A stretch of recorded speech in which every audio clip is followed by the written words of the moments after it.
தாம்பத்திய ஆர்வம் மற்றும் ஆற்றலை அதிகரிக்க செய்ய இயற்கையான உணவுகள் மற்றும் மூலிகைகள் பெரும் பங்கு வகிக்கின்றன. சித்த மருத்துவம் மற்றும் ஆயுர்வேதத்தில் பரிந்துரைக்கப்படும் சில முக்கியமான விஷயங்கள் இங்கே. முக்கிய மூலிகைகள். அஸ்வகந்தா அமுக்கரா கிழங்கு. இது மன அழுத்தத்தை குறைத்து நரம்பு மண்டலத்தை பலப்படுத்துகிறது. ஆண்களுக்கு விந்தணுக்களின் தரத்தையும் பெண்களுக்கு ஹார்மோன் சமநிலையையும் மேம்படுத்த இது உதவுகிறது. ஓரிகை தாமரை. இது உடல் சூட்டை தணித்து தாது விருத்தியை உடல் பலத்தை அதிகரிக்கக்கூடியது. பொதுவாக பால் அல்லது தேனுடன் சேர்த்து எடுத்துக் கொள்ளப்படுகிறது.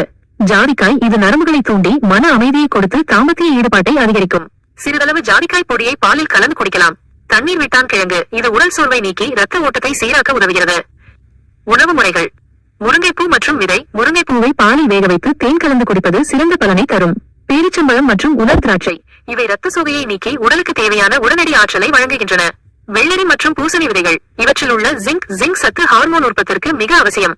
மாதுளை. இது இரத்த ஓட்டத்தை அதிகரித்து மனநிலையை உற்சாகமாக வைக்க உதவுகிறது. கவனிக்க வேண்டியவை. மன அழுத்தம், முறையான தூக்கமின்மை மற்றும் அதிகப்படியான கவலை தாம்பத்திய ஆர்வத்தை குறைக்கும். எனவே தியானம் அல்லது உடற்பயிற்சி செய்வது அவசியம். ஆலோசனையின் அவசியம்.